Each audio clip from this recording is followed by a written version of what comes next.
Getting into TypeMoon lore now is impossible. Unironically, Morgan, it's not impossible. It's actually 1,000% easier than ever. Getting into TypeMoon lore back in the day was impossible. But now we just have so many gateways, Morgan, that it's actually so much easier to get into TypeMoon lore.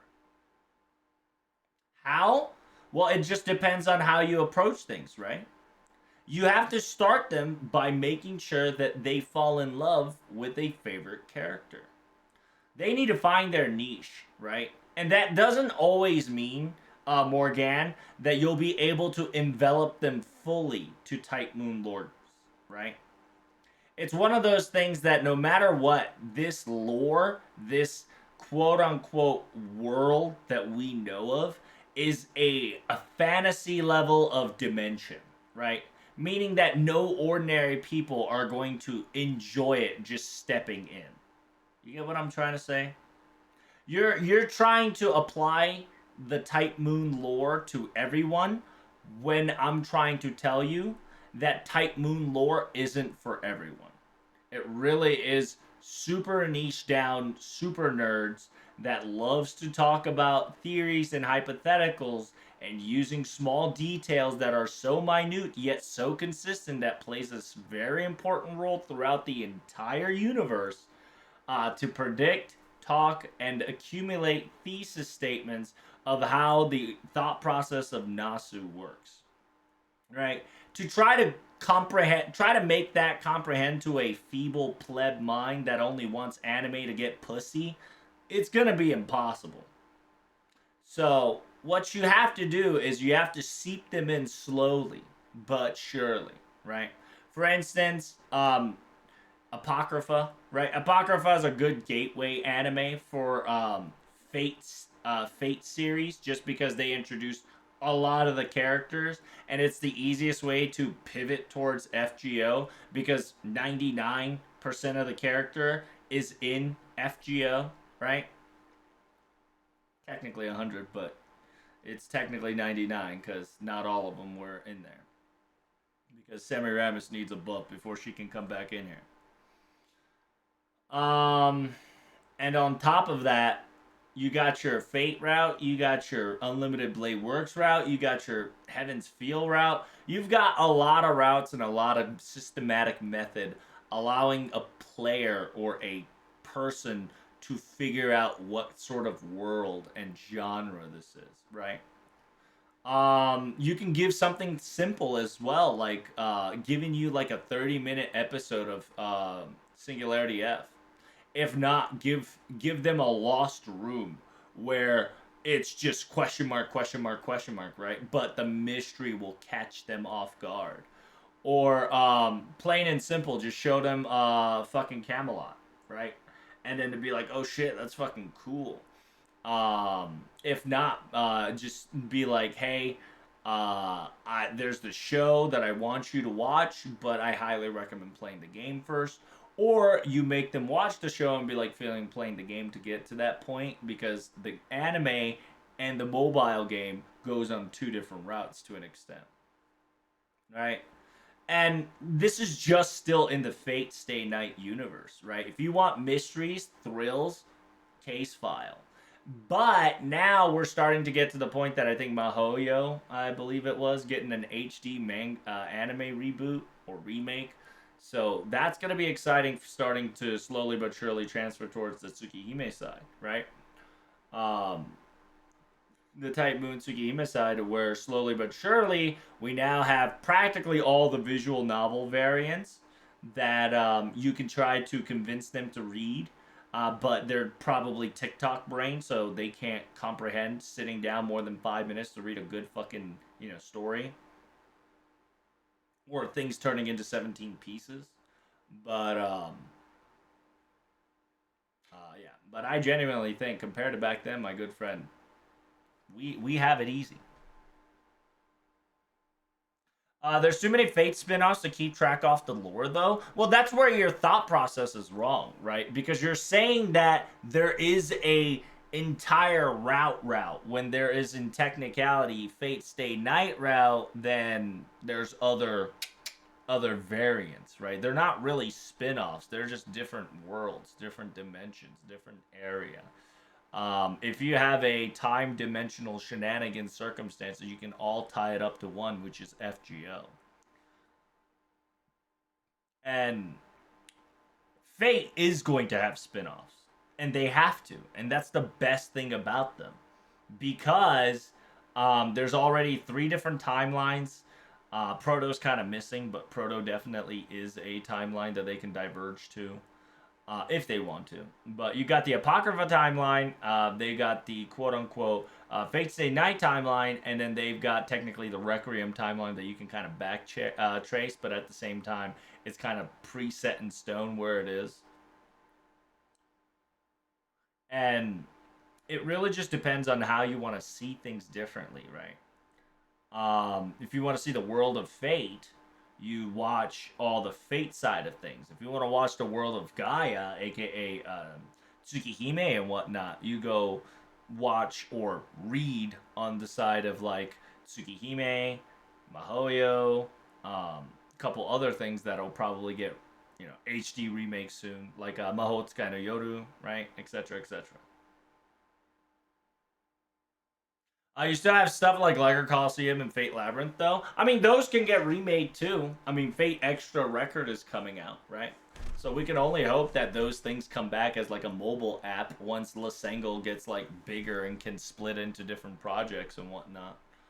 But unfortunately, I think Aniplex has their money on live service games so hard that bringing back things like Labyrinth or Coliseum would definitely hurt their image more or the lore more. So I highly recommend until this live service game meta bullshit kind of dies down a bit.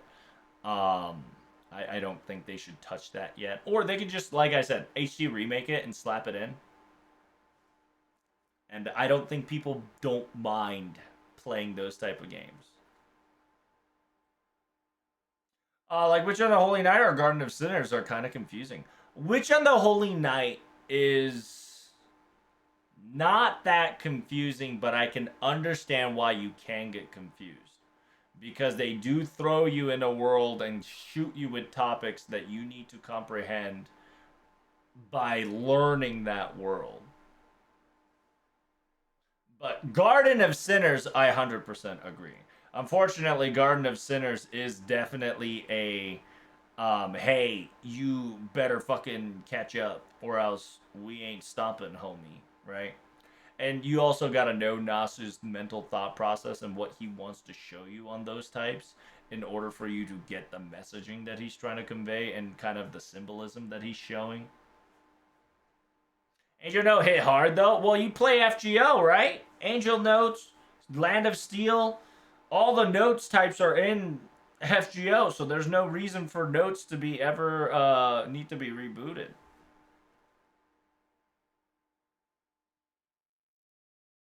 Where does Witch on the Holy Night ever even go on the Fate timeline? So, fun fact: Witch on the Holy Night technically does not go on a Fate timeline because it is technically on the Tsukihime timeline.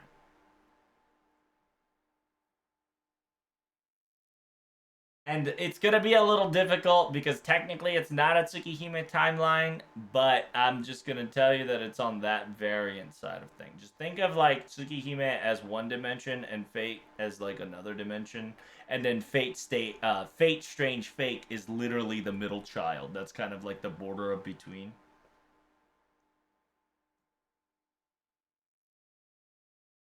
What notes? Oh, there's a Nasu made back in the day.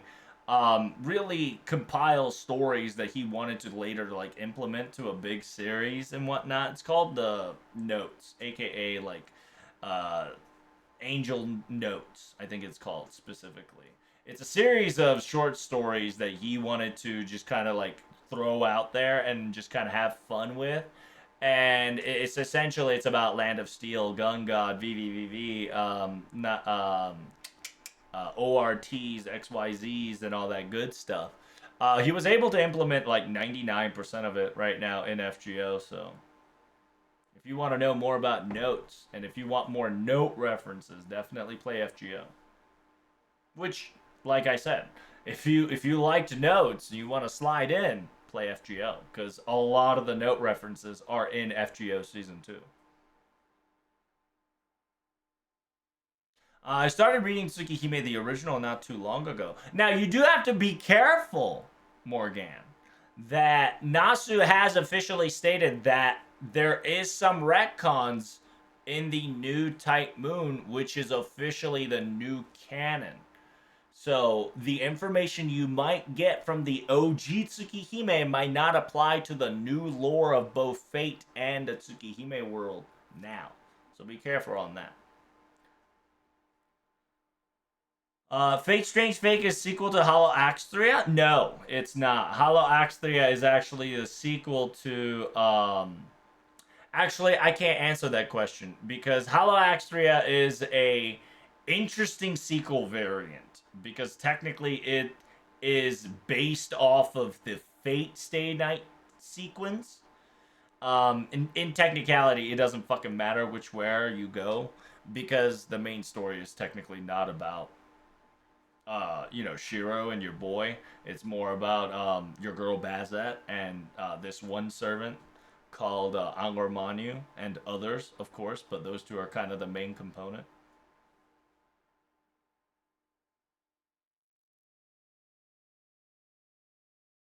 They changed the DAA lineup too. Yeah, yeah, and that's very important.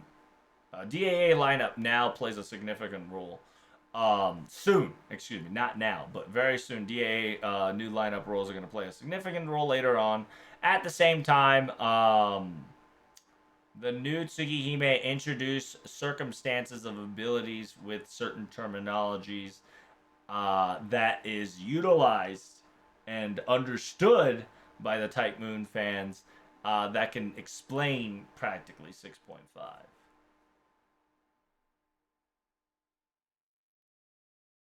Because I know that Fate Strange Fake is post zero, but it also has Tsukihime stuff, so I don't know. So, Lucari, Fate Strange Fake is legitimately the only timeline that has both Fate stuff and Tsukihime stuff.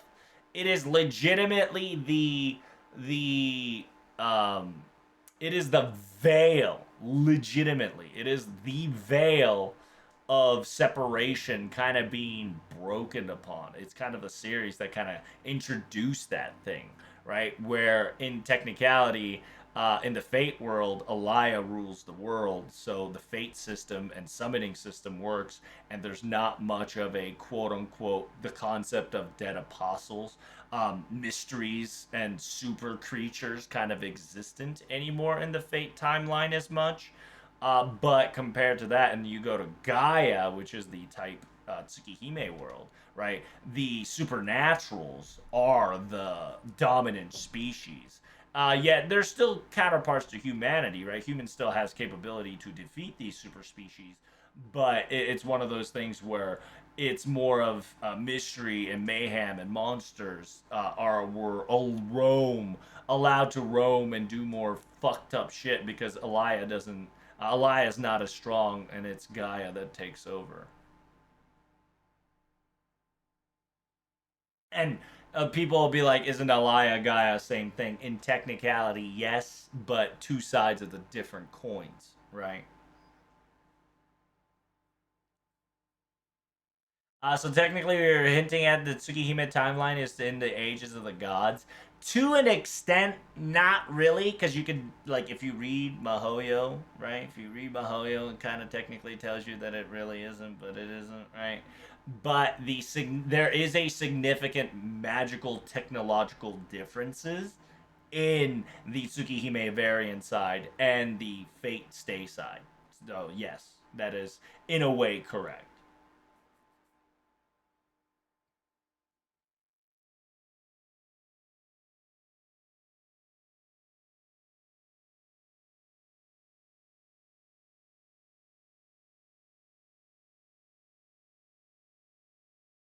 So, yeah, so it's just one of those Fate Strange Fake is made by the guy who made Da Da Da Da, who is also a very fanatical fan of the TypeMoon lore.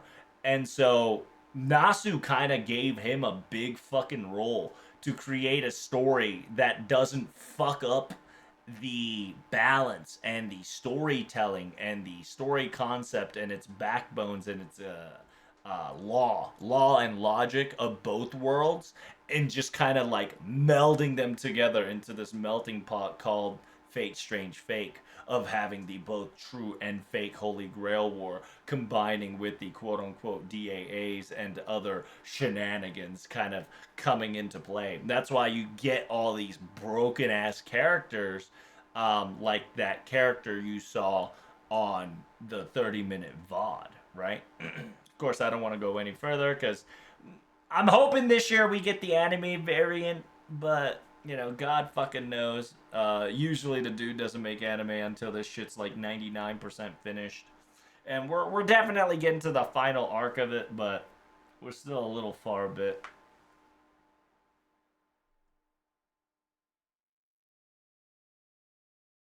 The Age of the Gods, in the sense of that the supernatural reigns supreme still. Yes, that is correct. Yes, that is the better way to arc it.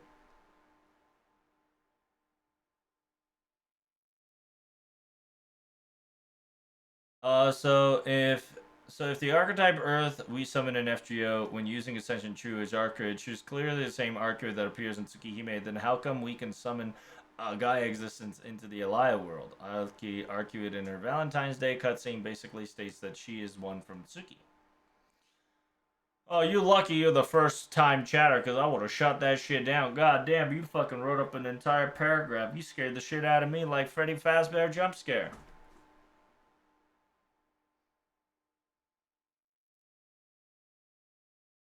Have a good one, Morgan. So, I didn't mean to. It's all good, my friend. So, if Archetype Earth is summoned to Earth, right, and Ascension 2 is Arcuate, which is clearly the same Arcuate that appears in Tsukihime, then how come we can summon Gaia existence into an Elia world? I.e., Arcuate in her Valentine's Day specifically states that she is a Tsukihime girl. It's simple, right? What if the world well, actually, I don't know. Do you want to know the answer to that question? Have you played LB7? Are you caught up in the JP story? Hold up! Before we go any further, let me put some fucking paywall real quick. Yes, I have? Okay. So what I'm about to tell you and explain, to an extent, this will have a possible spoilers for LB7, Ordeal Call, and possible future FGO. Okay? It's all theory, but shit's pretty much stacked against that allows this to happen. Right? The general sense is that she is a guest character, right? She is a quote unquote guest character, right? That's kind of her excuse to being here. She specifically states it on her first two bond lines. Hey, guest character, smiley face, right? Also known as the ultimate one. And then if you see the right here, specifically says in the world of Magecraft, she is a form of life known as the ultimate one. Meaning that if you don't know, obviously, the reason why she's called Archetype Earth is because she is essentially the copy the Earth tried to copy the Moon Princess. And there's a whole story of that in Tsukihime. I can't remember exactly where you can. I think it was like the OG Melty Bloods. I think the OG Melty Bloods specifically talked about how one day Earth wanted to try to copy and create its own ultimate one, so it looked up the moon, but the moon kind of deceived it, um, allowing allowing a defect factor called vampirism to this ultimate one, which was the poison, that it was a prank that gone wrong, essentially. They are naming a fucking guest character archetype, but just listen, right? Just as a quick meme, right? As a quick meme, this is a quote unquote guest character. Nasu specifically also said that the third ascension is FGO variant, so he did kind of confirm that, hey, archetype Earth gonna be played into story, which makes sense, right? Because it's archetype Earth, and you if you played LB7, you know what a ultimate one is. Ultimate ones are essentially those type of fucking monsters. Well, fun fact, this one was definitely an archetype of that. Simultaneously, the character you will meet along the way is, in technicality, an ultimate variant as well, which was essentially the B7 that's not B7. And yeah, then there's this is a really good Max Bond essence, by the way. It's called Moon Margaret. It says after the princess returned to the planet's inner sea, her memories becomes a seed which becomes a flowering boom by the lake. It was only the flower of the kind of surface, unlike the primordial type he said she resembled. When you look at it, it speaks to you as if though you're telling romance fortune, as it were fondling, reminiscing, as if it were middle of a dream. No matter how apart we may be, may you never forget the light of the moon. Refrain, refrain. I only hope the sound of these waves can heard in your world as well. All that being said, well, excuse me for being a tomboy princess. I can also perfectly remember every last cutting remark. It's very cute because this resembles a lot of location area meme and you know, which is good. I mean, it'd be not weird to have her story at this point. Interesting that they didn't fully understand the concept of archetype Earth after only reading Arc Route of Remake. I didn't fully understand the concept of archetype Earth after reading the Route of Remake. Well, yeah, because archetype Earth concept is going to play in the FGO side. A lot of things, right? And at the same time, the concept of the Moon Princess will go further beyond than the current Tsukihime, right? Because remember, there's like 5 million Tsukihime variant versus 5 million Melty Blood variants, which all had an interwebbing of lore connections to just kind of slowly but surely tell each other's lore. Like Shion is also an important one. So some people are saying that Shion's gonna be quote unquote the next this anniversary servant, which makes sense too. Because if it's Shion, it's a perfect servant, right? It's essentially we'll probably get our quote unquote first vampire, like true, like Gaia side vampire variant, Gaia side vampire variant servant, quote unquote, right? Which will slowly uncover the DAAs and um, by uncovering the dead apostles, will slowly but surely transfer over to that side of the world things, right? Because remember, the world's changing now, and the rules and concept has completely went out the fucking window after LB7 because of the circumstances that we created and the circumstances that fucking essentially the quote unquote 1 plus 1 equals 2 became. Isn't she a DAA though? No, not an FGO.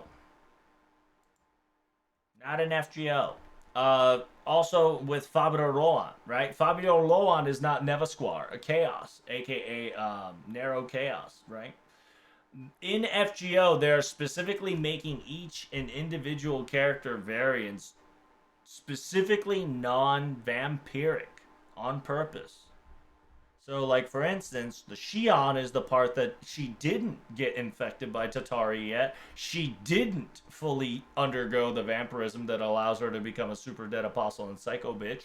That falls in love with one of the girl, but we're not there yet, right?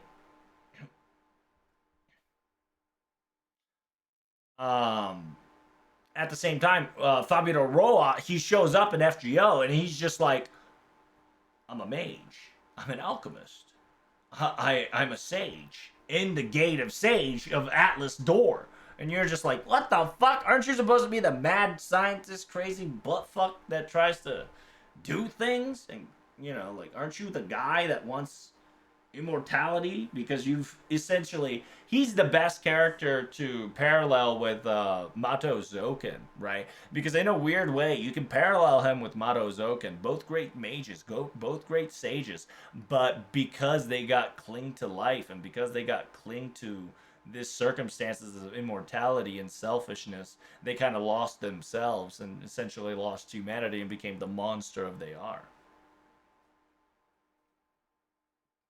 So in technicality, if Fabio Rohan, if they want him to make it into a narrow chaos or Nevisquar chaos, there's now a quote unquote dimension where Fabio might want to experiment on himself, or there is a extension to where some next level shit happened that makes him choose the path of dead apostle XYZ.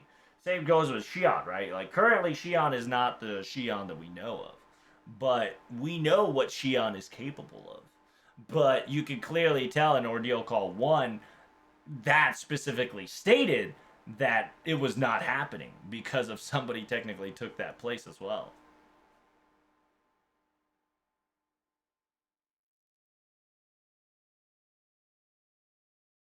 Thank you so much for the follow. Greatly appreciate it. Uh, Grizeni, hey, thanks, man. I appreciate you.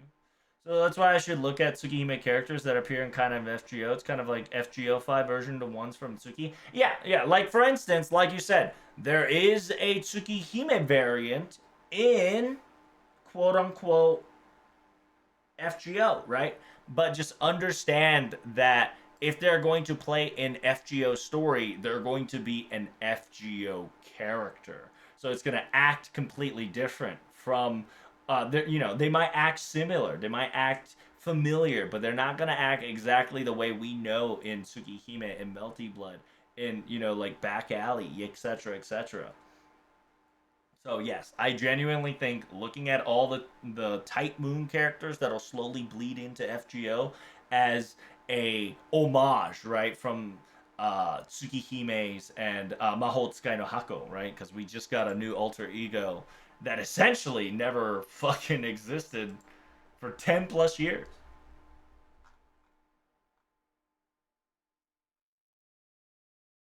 And then they try to hoodwink us by busting out the cell phone and smiley face and thinking that that bitch was a fucking dead apostle, right? Obviously, but they got us good. They got us in the first half. Right?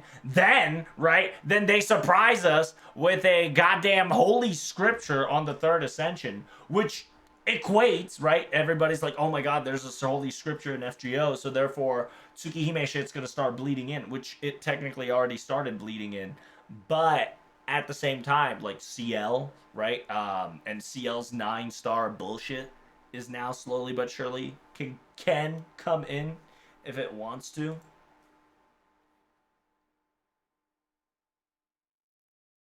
And this just kind of allows now the Tsukihime side of things to just kind of slide in. A what? So what are you confused about, Michi? Are you confused the fact that the CL used a 9-star variant circumstances? She uses a I don't know. I'm pretty sure it was a holy scripture. Yeah, pretty sure it was a holy scripture. It requires 9. What did the duo introduce? Well, the duo introduced a super old god. Let's be honest. A, right? B, this event low key just kind of hinted at the fourth magic, which was fucking wild, by the way. Like it hinted, it never mentioned, but it sure fucking did hint that the fourth magic might actually be a gateway doorway to nowhere or somewhere, quote unquote. And at the same time, last but not least, they introduced what you call a holy scripture, right? And holy scripture is a. I wonder if anybody translate it. No, they didn't translate it. That's fine. I just need, I think, Bond 5. Yes.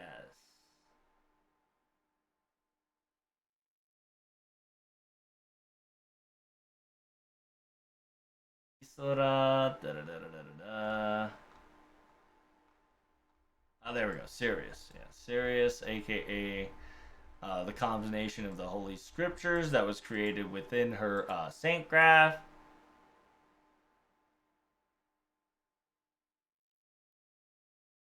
Yeah, the Holy Scripture Triton.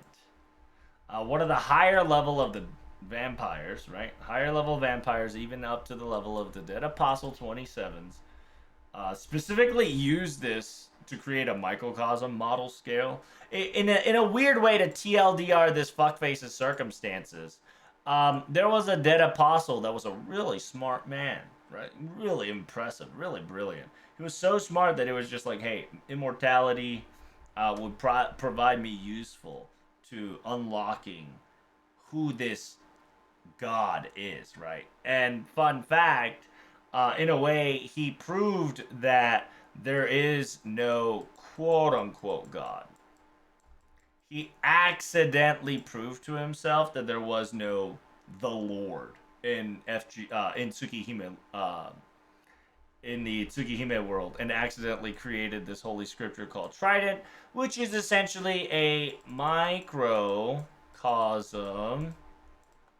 in a human scale. Sounds familiar? It should. There's a lot of references that's used on that, and not only in FGO, but like in the Samurai Remnant collab with, AKA the Homunculus, right? Practically the same concept, except this one is after it was created, Vamp kind of said, "Hey, yo, fuck me. I just got mind fucked. Put you into a dark locker, right?" And essentially, what saved it from from its loneliness was actually the green hair girl. In a weird way, the green hair girl found her kind of in a dark place, so she kind of pulled her up into her dimension or world. And then they then they kind of lived happily ever after, Kappa. And they opened up the shop, worked as a cafe maid, had their little fun high school. I'm skipping a lot of details. This shit is TLDR, okay? The more story is more comfy, for sure, and highly recommend reading and hearing about it. You mean Roa? Well, it's not Roa. It's actually Alcatraz. The Alcatraz that you heard that your boy K-Scope Man was talking to on the phone at the last second of Strange Fake. That was him. Alcatraz technically created the orange-haired girl in order to prove that there was something called God, and then turned out he fucked up.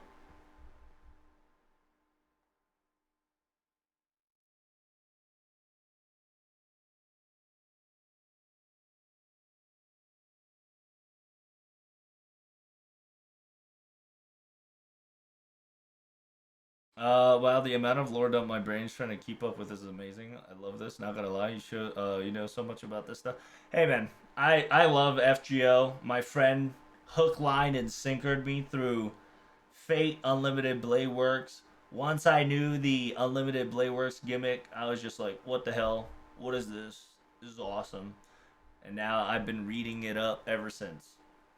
Right, and my whole goal, right, in this channel is gonna be FGO, and then there's gonna be some like reaction content. I'm gonna do a couple of things on the side so I can kind of not lose my mind, but at the same time, um, try to get people like you and other people who are curious kind of up to date, right, in FGO and Tsukihime lores and whatnot. And then you guys give me old lores, or maybe the quote unquote lores that I may not know, right? And then just kind of come up together with a theory and a possibility of like what could happen next, what could do, yes, what, da da da da da, all that good stuff.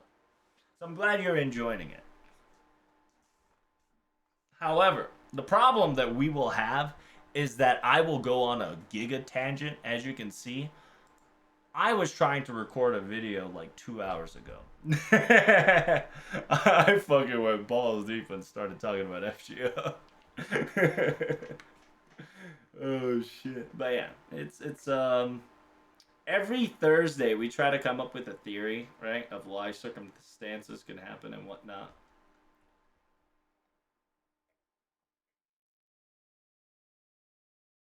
Like for instance, last week we talked about how whatchamacallit, everybody wants Alta Rouge to be the quote unquote anniversary servant. So I gave you a reason for Alta Rouge's anniversary servant arrival, right? And if you know your lore, Alta Rouge is one of the few people that can permanently damage. One of the few people, right? She's not the only one, but she's one of the few people that can permanently damage, essentially, your girl RQE'd here. She's considered as an older sister. She's actually a hybrid of True Ancestor and Dead Apostle. And she is kind of the reason why she has short hair, right? And to introduce that in FGO and as a archetype Earth as a guest servant kind of is kind of, low key is kind of asking for it, right? Because when your first ascension and your third ascension is a long hair variant, but you show up with the second hair variant, you know. And also, fuck, I forgot. There was like a couple more reasons of why it was Alta Rouge. Oh, because I don't know if the new Dead Apostle list, Alta Rouge is in the ninth seat in the Dead Apostle, the new Dead Apostle list. So ninth Annie, 9 stars, and the color palettes are completely different from what you call it. They're color swapped, right? They're technically color swapped from FGO. From what's her face? I don't know if I can show it to you in time, but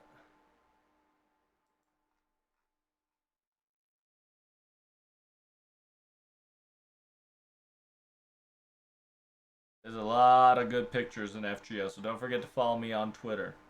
If y'all want to see some nice FGO pics, maybe for your waifus or your cool, like garage model kit that fucking lights up, pretty lit.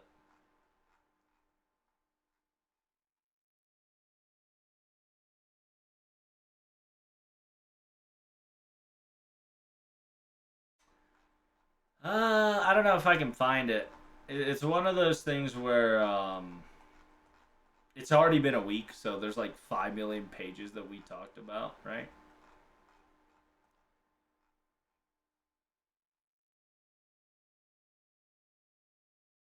My copium is 100% Toko because I love fucking Toko.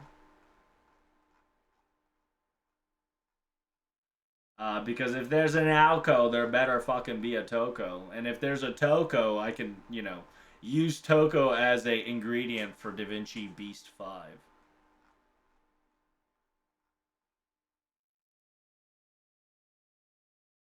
I might not be able to find it, guys. Might not be able to find it, boys. Oh, is it because it's might be in the likes? It could be. Yeah, it might be in the likes. That's why. I have to go back to like weeks and weeks.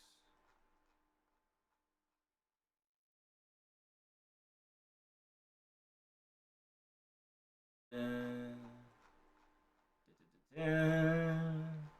oh yeah, somebody thought it's Wodime because this shit looks very similar to his cosmic shot.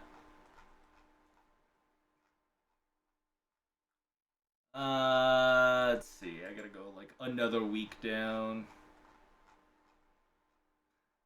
Yeah. So everybody's speculating that the possibility that the eighth, yeah, the icon is a hint, right? Because the eighth Annie was ASIC and it was her ribbon. The ninth one has a very interesting circumstances on it. And then somebody here talks about how can't. I don't know if I'll find it in time. Like I said.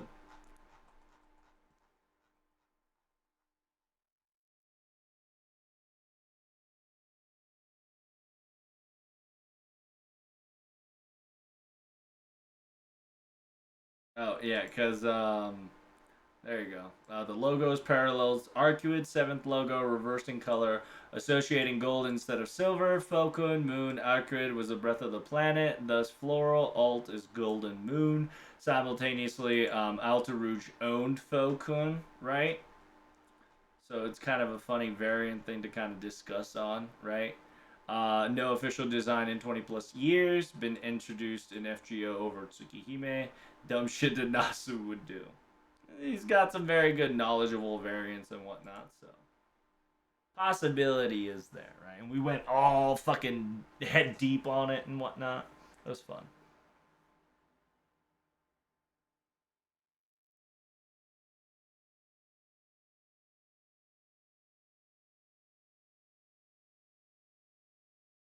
I kind of wanted that Doman figure.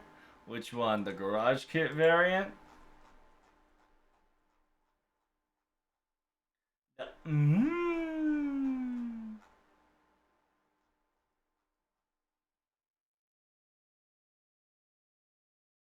There is one with yeah, there's the one with the Raiko that's gonna be colored during the festival. And then you got Murchaki. I think this was I don't know if this is the new variant one. Yeah, this is the new variant one because yeah,